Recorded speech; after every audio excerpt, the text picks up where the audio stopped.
Hello students, welcome back to the continuation of our operation research, especially the simplex method. As I already informed you that to solve linear programming problems, there are two methods. One is called graphical method and one more is simplex method. By means of graph, if you solve any problem, you call that one as a graphical method, but graphical method is applicable on those linear programming problems which contains only two decision variables. But as far simplex method is concerned, this is known as a universal method. There is no limitation on number of variables to be present in the LPP. Two or more than two variables are there in any LPP. You can apply the simplex method. Okay. And also yesterday we came to know that the three forms of the linear programming problem. One is called the standard form of the LPP and one more is called canonical form. The last one is the general form. So the simplex method is applicable on the LPPs which are in the standard form of the LPP. Canonical form is applicable for special case of the simplex method. Special method is there, which is nothing but a dual simplex method. And in the general form, you find all variety kinds of constraints like greater than or equal to, less than or equal to, simply is equal to type. So standard form means always the constraints are of what form? Is equal to form. Canonical form means the constraint should be of what form? Less than or equal to. General form means the constraint should be of mixed form. Okay. Now after that, we came to know few of the problems, how to convert the given LPP into a standard form. If less than or equal to inequalities are there, we are substituting slack variables plus S1 plus S2 like that. If greater than or equal to conditions are there, we are subtracting a positive variable. You call that one as a surplus variable. But how do you denote minus S1 minus S2 like that? But both slacks and surplus, positives only. That's why at the end, in the part of non-negativity restrictions, we denote S1, S2 also greater than or equal to 0. And also yesterday itself we discussed how to solve the given problem by means of a simplex method. Okay.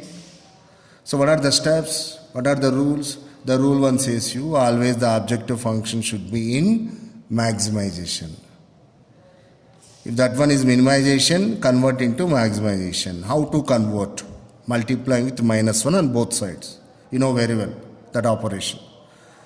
Same way, see that all RHS values, constant values, should also be positive. If any one of the constant or else RHS value is negative, convert that one into positive. After that, the rule 3. What is that?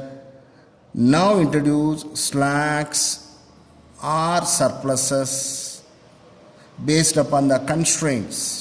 If less than or equal to type are there, we introduce slacks. Greater than or equal to means we introduce surplus.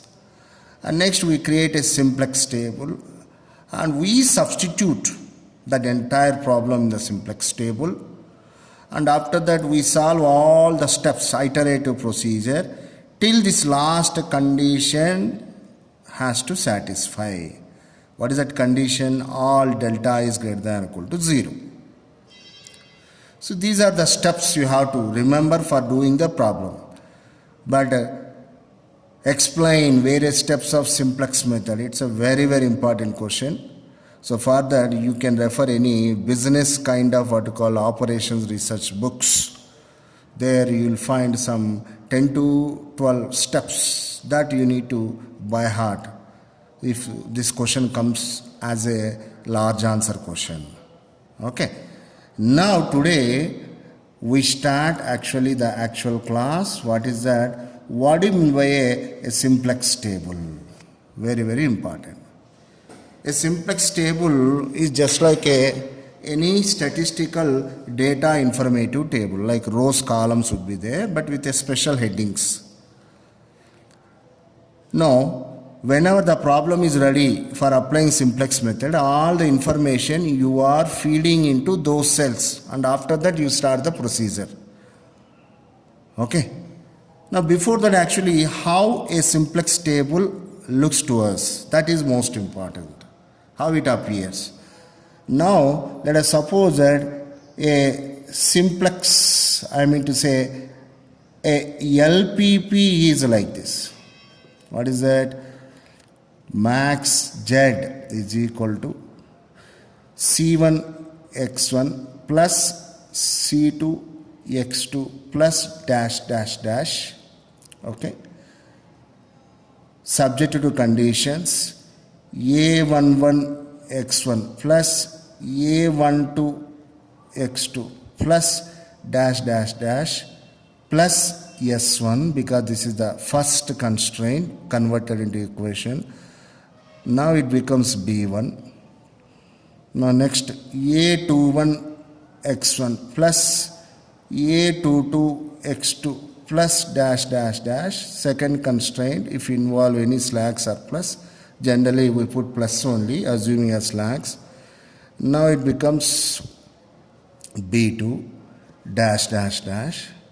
And now here how to write the non-negativity restriction, this is very very important.